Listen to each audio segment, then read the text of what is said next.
Bienvenue dans Conservation Journey, le podcast qui laisse la parole aux personnes et aux organisations engagées pour la préservation de la faune et de la flore sauvage.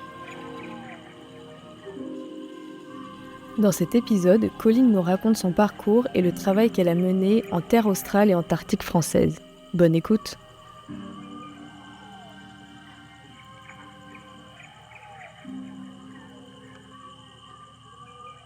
Bonjour à tous, moi c'est Colline, j'ai 26 ans et actuellement, enfin depuis très peu, maintenant j'ai fini mon contrat au TAF, mais j'étais agent pour les TAF. Donc ceux qui ne savent pas ce que c'est les TAF, c'est les terres australes et antarctiques françaises. Et ceux qui savent toujours pas ce que c'est, ce qui est normal puisqu'en fait en métropole on connaît pas trop, mais à La Réunion où il y a le siège principal, c'est assez connu. Et en fait c'est des îles. Donc il y en a plusieurs, il y a les îles Éparses, il y a les îles australes, donc la plus connue c'est Kerguelen, donc Kerguelen, Amsterdam, Crozet, et il y a Terre Adélie qui se trouve en Antarctique. Donc du coup ce sont des territoires qui sont inhabités et on étudie la science. Mais ça j'en parlerai un peu plus tard. Pour contextualiser un petit peu mon parcours, moi j'ai fait une prépa BCPST, donc du coup à Douai, dans le Nord, pour ceux qui connaissent. J'ai fait 2 ans de prépa et comme absolument tout le monde, en arrivant en prépa, je voulais être vétérinaire. Bien sûr, comme la majorité des personnes, je n'avais pas les capacités parce que c'est très dur, hein, pour ceux qui ont fait prépa, vous savez que c'est pas facile et j'ai changé un petit peu mais bon, j'ai quand même passé les concours que je n'ai pas eu. Voilà, je n'ai pas eu. Donc j'avais le choix avec mon prof, j'avais le choix de soit QB, soit, faire un DUT. Parce qu'en fait, pour ceux qui sont encore en prépa, sachez qu'il n'y a pas que la voie prépa pour entrer en école de vétérinaire/ingénieur. Il y a de multiples voies qu'on ne connaît pas parce qu'on ne vous présente pas ces voies, mais je vous invite fortement à, aller vous renseigner puisqu'on peut rentrer en école via, la licence, via un DUT. Alors maintenant ça s'appelle plus un DUT, je crois que ça s'appelle un BUT, si je me trompe pas, par un master, par la voie apprentissage, donc c'est pas mal. Bref, il y a différentes voies possibles et à mon époque, il y avait la voie DUT en 2 ans. Donc du coup, moi, j'ai sauté 1 an. Je suis allée directement en 2e année de DUT. Pourquoi? Parce que, 3 ans de prépa, je pense que dans tous les cas, j'aurais pas pu réussir. Parce que c'est très dur prépa et ça m'a pris sur mon moral et même je me suis dit qu'un DUT, surtout en sautant une année, en regardant un petit peu, on va dire les épreuves. Il y avait une épreuve d'anglais à mon époque, il y avait une épreuve sur dossier, sur ton stage de fin d'année et une épreuve de motivation. Donc c'est très différent du parcours et des épreuves de prépa. Donc j'ai dit: «Let's go». J'ai fait un DUT en industrie agroalimentaire et j'ai fait un stage sur les plantes, sur une plante, Alumonie portulacoides. Donc là, vous devez vraiment pas savoir ce que c'est pas grave. Au Portugal, donc j'y suis partie 3 mois, donc c'était ma première expérience à l'étranger, qui était incroyable et j'ai repassé les concours que je n'ai toujours pas eu, que je n'ai pas eu à une voix, une place. Donc ça arrive, il y a des gens comme moi, à une place. Bon, j'étais dégoûtée, hein, mais je me suis dit: «Bon, normalement, vous pouvez passer les concours que 2 fois, mais il y a toujours une troisième possibilité, c'est par la voie apprentissage où là, vous pouvez aussi retenter, même après 2 fois. Bref. Donc moi, j'ai sauté 2 ans de licence et je suis directement allée en licence BEE. Donc je crois que c'est biodiversité, écologie, évolution, si je ne me trompe pas, à Lille. J'ai fait, juste la 3e année et là, j'ai retenté en apprentissage et j'ai été prise, à AgroParisTech sur liste d'attente et je vous laisse deviner, ils étaient 33e et je vous laisse deviner qui ils ont pris en dernier. Ils ont pris le 32e. C'est ce qu'on appelle être poisseuse. Donc autant vous dire que j'étais très, très dégoûtée, sachant que moi, j'avais un peu mis tous mes espoirs là-dedans, qu'en plus, c'était en 2020. Je vous rappelle qu'en 2020, il y avait le covid. Donc du coup, ça n'était pas une année très, très facile, sachant qu'en plus, j'avais réussi à trouver un stage en Islande qui a été annulé en dernière minute. Donc j'étais bien dégoûtée. Mais j'ai quand même, réfléchi un petit peu à mon avenir de ce que je souhaitais faire. Déjà, vétérinaire, j'avais oublié un peu depuis très longtemps. Je me suis dit: «Pourquoi pas ingénieur?» et en fait, bah, du coup, c'était pas possible. Du coup, j'ai repensé un petit peu à mon avenir et je me suis dit: «Pourquoi pas un master?» L'écologie, ça me tente bien. Travailler sur la faune, en fait, me tentait bien. La flore, pas trop, honnêtement, plus la faune et je m'étais dit: «Pourquoi pas, ouais, un master et une thèse derrière?» Je ne sais pas, j'avais envie de travailler là-dedans. Donc je suis passée en master BE DICOB, donc c'est la dynamique et la conservation de la biodiversité à Dijon, ceux qui connaissent. Alors c'est un master qu'on peut plus faire puisque actuellement, il a fermé. Ils sont en train de reformuler tout le programme. Mais c'était un super master. J'y ai fait 2 ans et j'ai fait mon stage de fin d'année en Norvège parce que je voulais absolument travailler sur les ongulés, donc les élans. Donc du coup, je m'y étais pris 1 an à l'avance au moins pour, trouver ce stage que j'ai trouvé. Du coup, je suis partie 6 mois là-bas à Trondheim et j'y ai écrit mon premier article scientifique. C'était un travail à la fois de terrain et à la fois d'ordinateur, d'analyse de données. C'était super sympa et du coup, je me suis un peu, pas mal spécialisée dans tout ce qui est ongulé. Il y a le bénévolat que j'ai trouvé, parce que je faisais pas mal de bénévolat, à côté. Puisque mon prof m'avait donné un conseil que je vous transmets, que c'était un très bon conseil. C'est bien d'avoir un diplôme, mais sortez tous avec le même diplôme, donc si vous avez vous avez pas d'expérience, pardon, bah, ça vous sert pas à grand chose.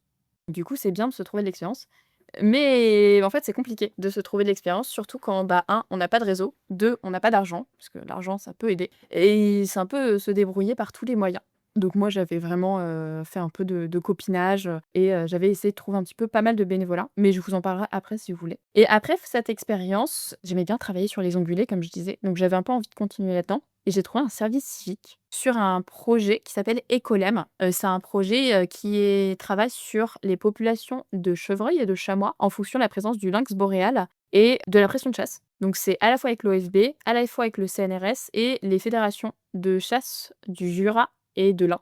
Donc moi, je travaillais pas mal avec celle de l'Ain. Donc c'était super intéressant parce que j'étais plus chargée de mission. Donc j'organisais du terrain, notamment pour la capture de chevreuils. On posait des colliers GPS, pour ceux qui savent. Je posais pas mal de pièges photos pour justement identifier les lynx. Je travaillais pas mal avec les chasseurs pour, parler un petit peu de leur programme, de ce qu'ils faisaient en termes de chasse. Donc j'avais accès à leur cahier de chasse, sachez-le. Enfin bref, c'était super intéressant. J'ai fait ça 8 mois. J'ai adoré l'expérience. Franchement, j'avais, je vais pas vous mentir, quelques a priori par rapport à la fédération de chasse, mais ça a été une superbe expérience. Ils ont été très sympas. Vous tomberez sur des cons partout et il y en avait là-bas, mais il y avait aussi des gens incroyables. Donc voilà. Et après ça, en plus des bénévolats que je faisais, et ben j'avais très envie de partir à l'étranger. J'avais vraiment très envie de partir à l'étranger, donc c'était, dans les outre-mer ou à l'étranger et bref, je postulais à énormément d'offres et je connaissais les tafs parce que c'est quand même assez connu dans notre domaine, même si les autres, personnes ne le connaissent pas. Et du coup, je regardais un petit peu les offres et bah, j'ai postulé plusieurs fois et la première fois, je crois que j'avais même pas eu d'entretien. La deuxième fois, j'ai eu un entretien qui s'est très mal passé, c'était catastrophique. Mais j'avais un peu une idée des questions qu'ils me posaient, parce que les questions en fait, dans les tafs, ils me posent beaucoup de questions, c'est très, très long. Bref. Et après, j'ai passé un autre entretien pour un poste à Kerguelen. J'ai pas été prise, j'ai été prise en deuxième. Et en fait, on m'a rappelé quelques heures après en disant: «Écoute, on peut te proposer enfin, il y a un poste qui pourrait correspondre à ton profil. Est-ce que ça te tenterait de passer l'entretien?» Donc moi, j'ai dit: «Oui» et bah, j'ai eu l'emploi. Et en fait, là, j'ai travaillé 1 an sur un projet qui s'appelle Projet Crime. Le nom, pour moi, il est horrible, mais c'est pas grave. C'est un projet, en fait, sur Europa, qui est une des îles Éparses. Donc comme je vous ai expliqué, il y a les îles Éparses, les îles Australes et la Terre Adélie. Bah, moi, je travaille dans les îles Éparses, se situe dans le canal du Mozambique. Donc pour ceux qui savent pas où c'est entre Madagascar et l'Afrique, qui est une petite île de 38 km². Alors c'est pas très grand, hein. Pour information, l'île de Ré, ça fait 72 km². Donc on fait le tour en 6 heures. Il n'y a absolument personne puisque c'est une île inhabitée. Alors il y avait 14 militaires, un gendarme, moi et ma collègue, donc du coup, souvent il y a pas beaucoup de femmes également et nous on travaillait sur, 2 espèces de pailles-en-queue, dont une qui était endémique. Donc pour ceux qui savent pas ce que c'est un pailles-en-queue, parce que vous habitez pas à La Réunion, c'est un oiseau qui est magnifique, qui a une longue queue blanche et magnifique et nous on travaille sur le pailles-en-queue à brun rouge et le pailles-en-queue à brun jaune, qui est une espèce, le brun jaune, endémique et en danger critique d'extinction. Pourquoi? Puisqu'il y a des espèces exotiques envahissantes, donc pour ceux qui savent pas, ce que c'est une espèce exotique envahissante, sont des espèces qui, et ont été amenées accidentellement ou non par l'homme sur une île ou un territoire, sur une zone et qui vont avoir un impact sur la faune locale. Et donc du coup, sur cette île, il y avait le rat noir, il y avait le corbeau-pie, enfin il y est toujours entre eux. Le corbeau-pie qui est une espèce qu'on peut pas forcément considérer comme une espèce exotique envahissante, mais quand même un peu, c'est un peu complexe. Et il y avait la chouette effraie dont on ne savait rien. Donc nous, on avait à la fois une partie gestion et à la fois une partie recherche. Moi, j'étais en charge de la partie gestion et en gros, avec ma collègue, on faisait du bagage de paille en queue, du bagage de chouettes effraies, on posait des balises sur les chouettes effraies, on faisait aussi de la gestion. Donc pour ceux qui savent pas ce que c'est de la gestion, on mettait des pièges mécaniques. Donc les pièges mécaniques, ça va être ce qu'on appelle des A24. Donc en fait, le rat, il est attiré à l'intérieur et il y a un petit matador, imaginez une petite, petit pistolet mécanique qui, le tape le cerveau et il meurt instantanément. Dit comme ça, c'est pas fou, mais sachez que dans les îles, donc que ce soit en outre-mer ou les petites îles, c'est une grosse problématique. Il faut savoir que les espèces exotiques envahissantes, c'est le premier en faire cause de perte de biodiversité dans les îles. Sachez-le, c'est hyper important. Et je faisais aussi du tir sur les corbeaux-pies, voilà. Puisqu'en fait, pendant à la fédération de chasse, on m'a proposé de passer mon permis et moi j'ai dit: «Si c'est gratuit, c'est OK». Donc je vous conseille fortement, si c'est gratuit, et bah, de dire oui. De dire oui à toute opportunité. Même si pas, vous chassez pas forcément tout de suite après, vous chassez pas forcément, ça reste une compétence que vous pouvez mettre en lien avec votre CV. Et là, j'ai fini, actuellement mon contrat, j'ai fini il y a 15 jours. Donc, c'était une super expérience, vraiment. Alors, tu as une question, j'ai vu Ariane F, c'est comment savoir s'il faut tirer sur les espèces et à quelle alternative on peut trouver? Alors c'est une bonne question. Comment savoir s'il faut tirer sur les espèces? C'est un plan de gestion qui est mis en place. Ça veut dire qu'il y a des études qui sont faites avant pour savoir si les espèces actuellement, par exemple sur l'île, par exemple le corbeau-pie, il a un impact et sur le cas, il a un impact. Pourquoi? Puisqu'il y a une étude qui a été faite en 2022, par une super chercheuse qui s'appelle Merlène Saunier et qui a démontré que les païens-queues à brun blanc, en 96, il y en avait 1000. Là, des couples reproducteurs, il y en a 100. Donc ça a un réel impact. Donc ça, c'est très compliqué et le problème, c'est que les corbeaux-pie, on ne sait pas ils sont venus d'eux-mêmes, il y a des, centaines ou des milliers d'années où, ils ont été amenés par l'homme et c'est ça qui est problématique. On ne sait pas si c'est une espèce, ouais, donc comme le rat noir où on sait que là, c'est les bateaux qui les ont amenés ou s'ils sont venus naturellement. Ici, c'est une espèce qui est venue naturellement et qui, justement, a ce questionnement de, bah, c'est une espèce endémique ou non, bah, on peut pas forcément l'enlever et l'éradiquer, tu vois? Donc c'est ça, c'est un peu compliqué. Donc on fait de la gestion, donc on n'en tue qu'une petite partie. Et trouver des alternatives, on peut en trouver. C'est compliqué parce qu'en fait, il y a une problé moi j'avais cherché justement et les corbeaux-pieds, tu peux très bien faire, de la stérilisation au nid, tu vois? Donc tu vas au nid et tu stérilises les œufs. C'est une technique, ça permet de faire ce qu'on appelle une éradication douce. Sauf que ça coûte beaucoup plus d'argent.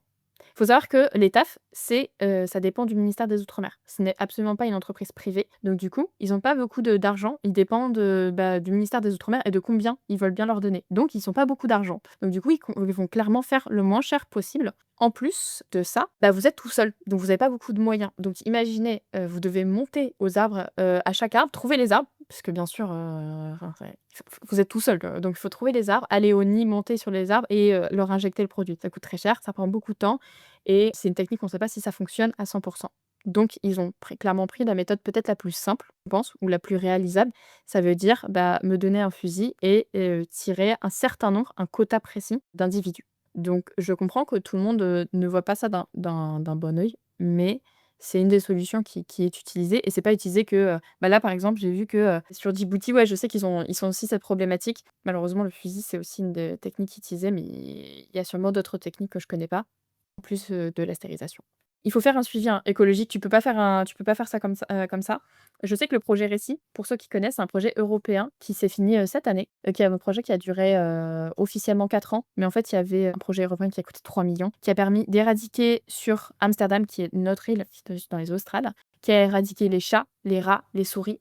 Sur Glorieuse, les chats et ben ils avaient fait 10 ans avant de suivi écologique pour être certains, bah, que, ils aient bien un impact. Si ils font des actions, bah, que ça tue pas non plus, toute la faune locale parce qu'ils ont mis du rodenticide, à des kilos de rodenticide, donc bien sûr, c'est un impact sur les oiseaux, mais il faut que c'est un plus faible impact, si vous voyez ce que je veux dire. Donc oui, oui, il y a un suivi écologique qui est très long et qui est mis en place avant. Pour en revenir au taf, donc du coup, j'ai fini, il y a pas longtemps et pour moi, pour la suite, là, je suis un peu entre 2 contrats. Donc là, je travaille au Louvre, donc rien à voir. Mais le Louvre, paye très bien, sachez-le. Donc du coup, ça me permet d'avoir un peu d'argent et après en septembre, je pars faire du bagage, en Corse. Un mois de bagage, au moins un mois, je pense et je vais me trouver un travail pour quelques mois et avec mon copain, on a un projet de partir en Polynésie française d'au moins 1 voire 2 voire 3 ans. Ça, c'est un peu le projet, c'est notre projet de mi de l'année, 2026. Alors avec quelle structure je vais faire le bagage? Donc je vais faire avec un bagueur que j'ai contacté, c'est avec la station Bicuglia. Alors je vous image, je suis désolée. Pour ceux qui sont intéressés par le bagage, alors pour ceux qui savent pas ce que c'est le bagage, excusez-moi, c'est pour les donc surtout les ornithos, donc c'est les oiseaux, vous posez des filets et les oiseaux vont venir dedans. Ça permet en fait, de poser des bagues, simplement. Ça permet d'identifier. C'est comme si ils avaient une carte d'identité. Voilà. Il y a plusieurs structures qui le font en France. Moi, je sais que dans ma région, donc je viens du Nord, donc Eden le 62 le fait. Il y a aussi une station en Bretagne et il y a aussi une station, donc en Corse, mais il y en a plusieurs. Je vous conseille le site du CRBPO si vous souhaitez, trouver les stations de bagages. vous contactez, les stations de bagages. Vous dites: «Écoutez, moi j'ai 1, 2, 3, 4 mois de disponible», donc c'est du bénévolat. Certaines structures, vous pourrez avoir le logement gratuit, jamais plus la plupart du temps et vous vous dites: «Bah, écoutez, je souhaiterais aider» et ils sont toujours contents de trouver des personnes. Donc le site, c'est le CRBPO. Moi, j'avais 1 mois de libre, j'avais envie de me faire l'expérience. C'est hyper intéressant et c'est très valorisé dans un CV d'avoir fait, du bagage, je vous le dis. Et comment j'ai trouvé mon expérience en taf, en termes d'enrichissement? C'était pas facile, je vais pas vous mentir. Il y a eu des aspects positifs et des aspects négatifs, mais en soi, généralement, en fait, c'était une superbe expérience. Imaginez, vous êtes 17 sur une île déserte, donc ça va pas pour tout le monde, sachez-le. Après avoir été accepté, dans tous les cas, vous passez des tests médicaux et des tests psy.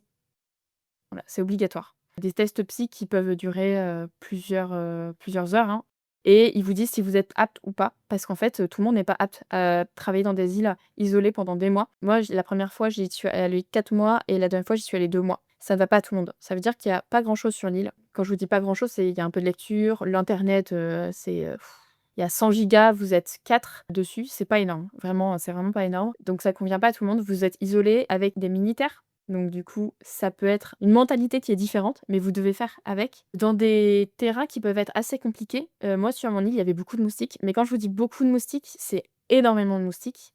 Mais à côté de ça, vous avez une faune qui est incroyable. J'ai vu des espaces incroyables, même en plongée, parce que vous avez le droit de faire du palmas que tuba sur mon île, c'est accepté. C'est juste, j'ai vu des requins, j'ai vu des choses incroyables. Et le travail, il est top, quoi. Sur quel site web, pardon?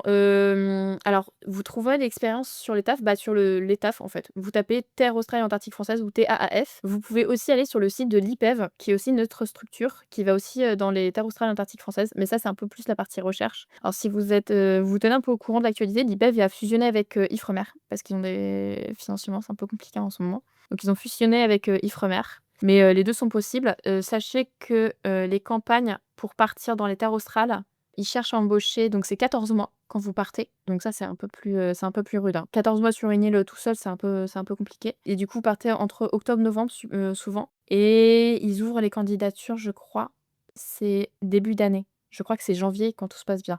Donc retenez la date, ça peut être intéressant. Mais pour être embauché, par exemple, disons dans mon travail, moi, il me fallait absolument le permis de chasse, il me fallait de l'expérience à l'étranger, il me fallait plutôt, des expériences dans les terres isolées, c'est pas mal. Master ou BTS, ça va dans tous les cas. Les 2 conviennent. Dans tous les cas, ce qu'ils recherchent, c'est au moins une expérience pro avant. Parfois, ils embauchent sans expérience pro, mais il faut avoir pas mal d'expérience en bénévolat. La question n'a pas été posée, mais je pense que ça peut vous intéresser, c'est comment trouver du bénévolat en France? Trouver du bénévolat en France, ça peut être très compliqué. Donc pour Ornitho, donc je vous ai parlé des stations de bagages, ça peut être une idée. Pour mon domaine, donc plutôt tout ce qui est, les ongulés, ceux qui veulent travailler dans les ongulés, donc ça ceux qui savent pas, c'est tout ce qui est les animaux avec les sabots fondus. Donc sanglier, chevreuil, chamois, cerf, bref. Il y a entre novembre et mars 2 stations de recherche en France qui cherchent chaque année énormément de bénévolat, où vous ferez de la capture de chevreuil. Il y en a une à Chizé, qui se trouve près de La Rochelle et il y en a une autre qui est à Trois-Fontaines dans les Vosges, si je me trompe pas. Moi, j'y allais souvent moi, je faisais ça que celle à Trois-Fontaines et ils cherchent vraiment genre,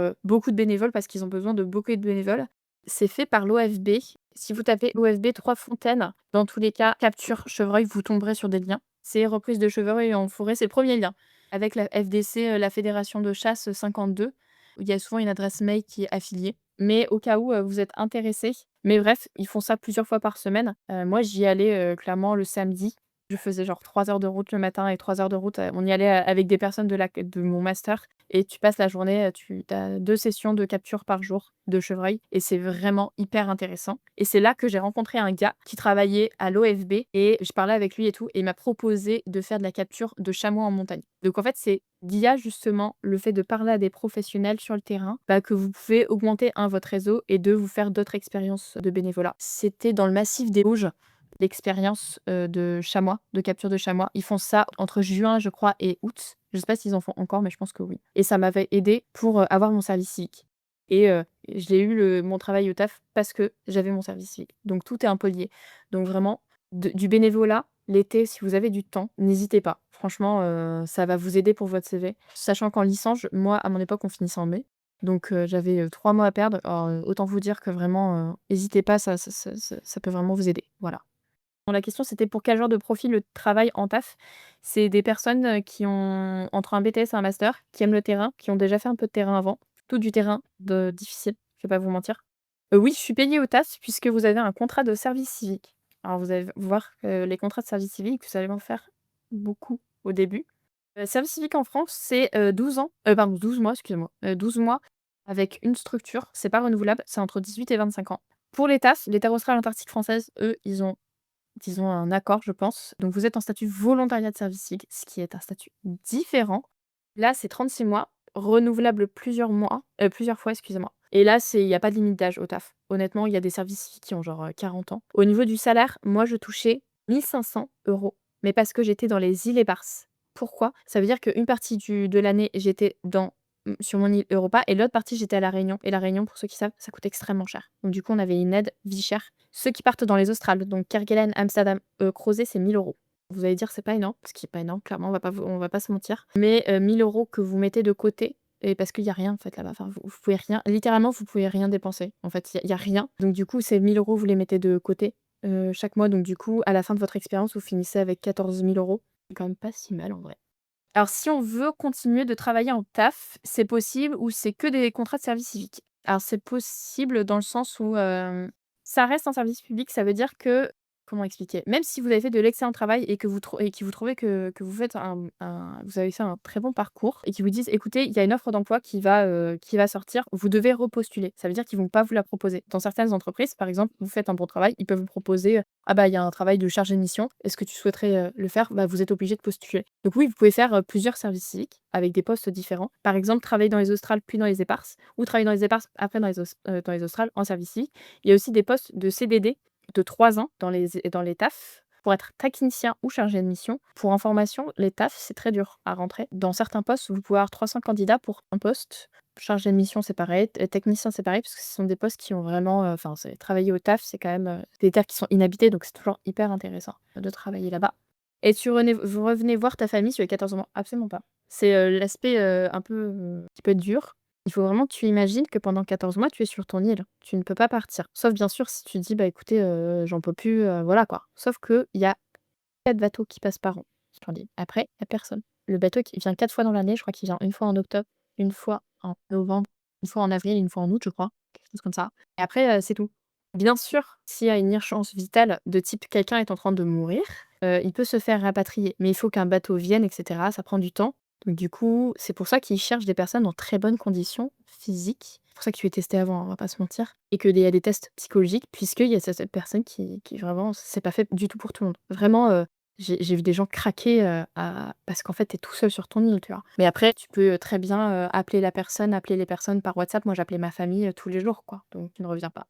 Et service civique obligatoire, oui, quand tu travailles, sur les îles, c'est un service civique qui est obligatoire, mais c'est ce que j'expliquais, hein. Il y a des services civiques, là, le dernier service civique, un gars qui avait 35 ans. Donc il y a des services civiques de tout âge. Genre vraiment, il y a pas d'âge.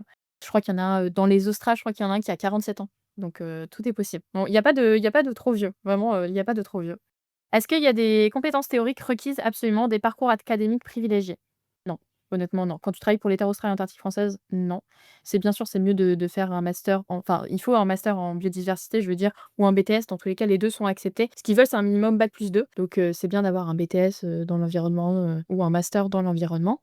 Après, bien sûr, ça dépend. Enfin, moi, j'ai un master en conservation, donc bien sûr, ça aide. Il faut des connaissances en écologie, mais je veux dire, il faut pas, ce master-là précisément. Juste entre un BTS et un master, eux, ce qui les intéresse, je vais pas te mentir, et réellement, c'est plus les compétences que tu vas acquérir après, pratique. Après, point important, si vous travaillez déjà à La Réunion, si vous êtes à La Réunion, sachez qu'ils privilégient quand même le master Best Annie. De temps en temps. Là, je sais que cette année, ils l'ont privilégié, je ne sais pas pourquoi. Je pense que c'est parce que c'est La Réunion, parce qu'il y a des problématiques qui sont propres aux îles. Tu vois, par exemple, la gestion des espèces exotiques envahissantes, c'est quelque chose qui est propre aux îles. Donc du coup, c'est quand même plus intéressant. Mais après, enfin, moi, j'ai un master de Dijon, ce qui les intéresse, c'est vraiment, plus les compétences que tu vas acquérir. Ça et eux, ils adorent, c'est vraiment, si tu as fait de l'associatif, si tu as des compétences naturalistes, donc c'est ce que je t'expliquais. Si tu es bagueur, alors là, ils adorent. Alors là, quand tu es bagueur, ils adorent ça. Si, tu as le permis de chasse, ça va les intéresser. Ceux que ça intéresse, la biologie marine, tu as une petite partie, biologie marine, tu fais un programme qui s'appelle Protecare, qui est un programme, sur les à Kerguelen et ils recherchent chaque année des plongeurs, pour ceux qui sont intéressés. Donc du coup, il faut que tu aies niveau 3 de plongée, bien sûr, ton certificat d'aptitude à l'hyperbare niveau 1B, pour ceux qui savent, voire niveau 2B et bien sûr avoir plongé, énormément, énormément. Mais eux, ouais, c'est ce qui va les intéresser, on va pas se mentir. Si vous souhaitez travailler dans la faune, vous allez y arriver, peut-être pas par le chemin de la prépa, mais il y a d'autres possibilités, il y a d'autres parcours et je trouve que, Émilie le présente très bien sur son Instagram, il y a d'autres possibilités. Où tu trouves tout l'argent pour voyager, les billets d'avion, c'est au moins 1 000 €. Alors sachez que quand tu travailles pour l'État, tes billets d'avion sont pris en charge, hein. C'est normal, c'est totalement normal, c'est la loi. Ils prennent en charge tes billets d'avion, tes billets de train, qui est normal. Concernant l'argent, ça, c'est le nerf de la guerre. Sachez que, 1, je ne viens pas d'une famille privilégiée, je viens du nord de la France. 2, ma mère n'a absolument pas les moyens de me payer, donc j'ai tout fait par, moi-même. Là, en ce moment, bah, je travaille au Louvre, chose qui n'a rien à voir. Ça n'a rien à voir, les gars, mais ça paye très bien. Quand je vous dis que ça paye très bien, c'est que ça un mois, je me fais 2 200 €. Voilà, donc n'hésitez pas à noter. Un mois, ils prennent l'été, un mois, 2 200 €. Moi, ça va me permettre de payer, la Corse, puisque la Corse, rien n'est pris en charge. J'ai trouvé une chambre chez l'habitant, j'ai trouvé, une voiture pour 3 semaines. Enfin bref, c'est des petites choses comme ça. Pareil pour ma formation, je passe une formation en octobre pour être plongeuse scientifique parce que je suis à la fois dans la partie gestion des espèces exotiques et envahissantes, mais aussi plongeuse scientifique à côté. C'est une formation qui me coûte 2 500 €. Elle peut être financée par Pôle emploi. Pôle emploi a décidé de ne pas me la financer. Ça fait mal, donc du coup, c'est des économies, en fait.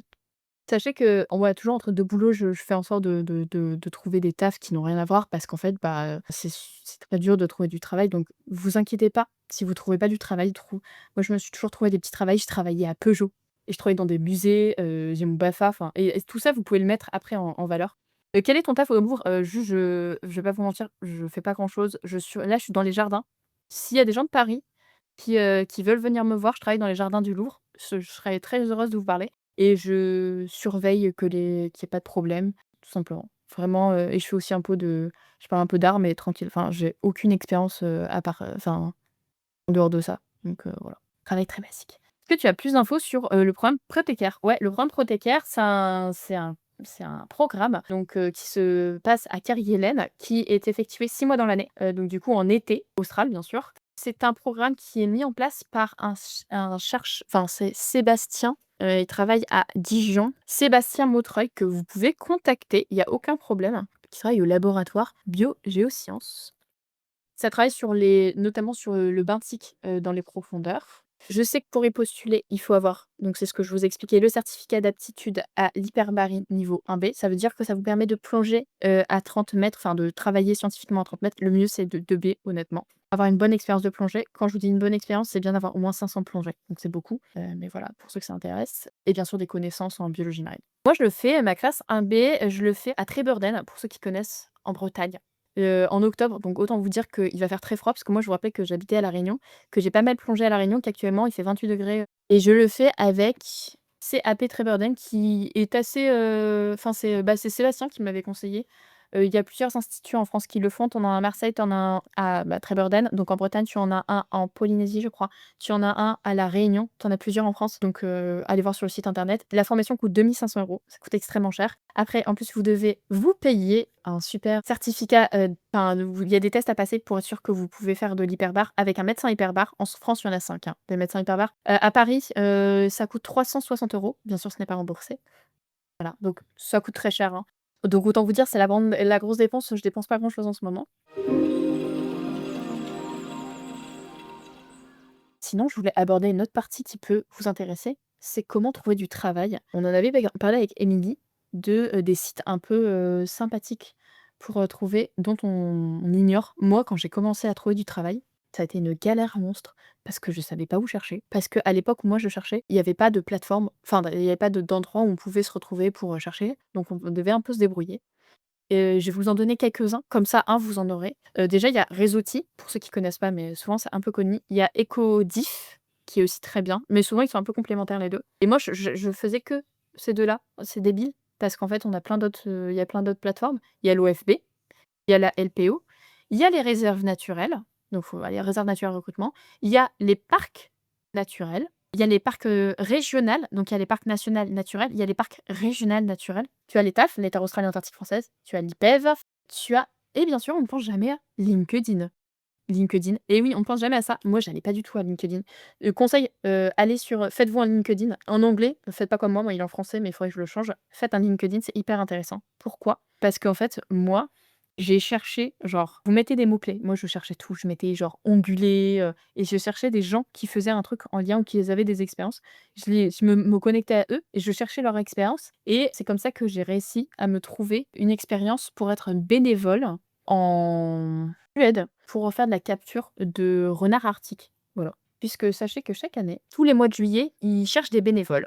Plusieurs bénévoles, je pense genre 18 bénévoles, un truc comme ça, pour aller, pour marcher pendant un mois avec tente et cetera et trouver les nids en fait de renards arctiques, donc c'est trop bien. En vrai, c'est une expérience que j'étais censée faire en fait, mais j'ai eu le taf aux Terres australes antarctiques françaises. Donc cette année, je peux pas non plus y postuler, peut-être que j'y postulerai l'année prochaine, je sais pas encore. Mais pendant un mois du coup, vous faites full marche dans la toundra suédoise, genre la Laponie et tout. Ça vous fait une expérience en milieu un peu, genre isolé, puisqu'il y a rien. Ça vous fait expérience dans des terrains un peu difficiles parce que qu'il pleuve, qu'il neige, qu'il vente, vous marchez et donc enfin les renards arctiques, c'est quand même, incroyable quoi. Donc c'est trop bien et c'est comme ça que j'avais trouvé cette expérience. Donc allez sur LinkedIn, faites-vous un LinkedIn et vraiment cherchez tout le monde qui a genre vous mettez, des mots de recherche genre turtle ou renard, tout ce que vous voulez et vous cherchez des gens qui ont des expériences et vous les contactez. Contactez, hésitez pas à leur envoyer un message parce que les gens, ils sont comme vous, ils cherchent, ils galèrent et cetera donc ça leur fait toujours plaisir de recevoir des messages. Moi, j'ai reçu quelques messages et tout concernant mon expérience au taf. Et quand j'ai le temps, je suis désolée, à ceux que je n'ai jamais répondu, mais parce que j'ai vraiment pas le temps pour le coup. Ça peut vous aider et cetera à améliorer,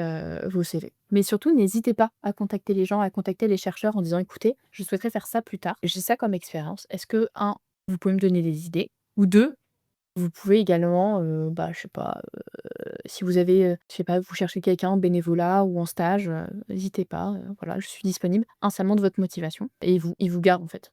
C'est sûr, ils vont vous garder.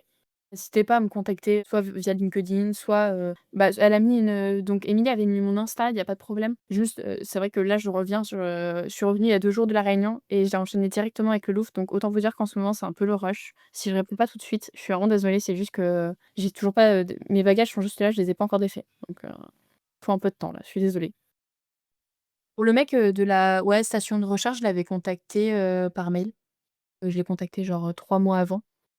Vous savez, les stations de recharge à Bigoulia en disant: «Bah, écoutez, j'ai du temps, est-ce que tu recharges des gens?» et du coup, on s'était appelés et cetera et il recherchait donc j'ai contacté un autre gars sur Insta, enfin, hésitez pas, vraiment, genre, hésitez pas à leur envoyer des messages. Au pire, vous tapez un refus, c'est pas grave, vous tapez un non, on cherche personne ou au pire, le mec vous répond pas, bon, bah, tant pis, quoi.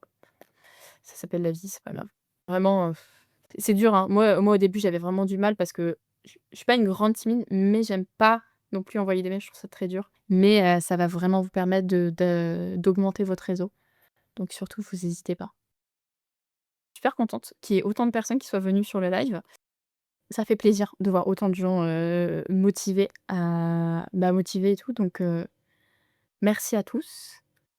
Si vous avez d'autres questions, vous n'hésitez pas et bon courage à ceux qui sont toujours en études. Vous allez y arriver. Bon courage à ceux qui cherchent du travail. On est là. Moi aussi, je suis là, vous inquiétez pas et voilà et on se retrouve, si vous avez un besoin. Surtout, vous n'hésitez pas. Voilà. J'espère que cet épisode t'a plu. Si c'est le cas, n'hésite pas à laisser un avis et à partager autour de toi. Tu peux retrouver tous les liens utiles dans la description. Pour rappel, retrouve comment aider les associations partenaires sur mon site conservationjourney.org ainsi que toutes les ressources pour t'orienter. Il y a autant de manières de s'engager pour la préservation de la biodiversité qu'il n'y a d'humains, alors j'espère que ce podcast et toutes mes ressources vous aideront à trouver la vôtre. À bientôt dans un nouvel épisode.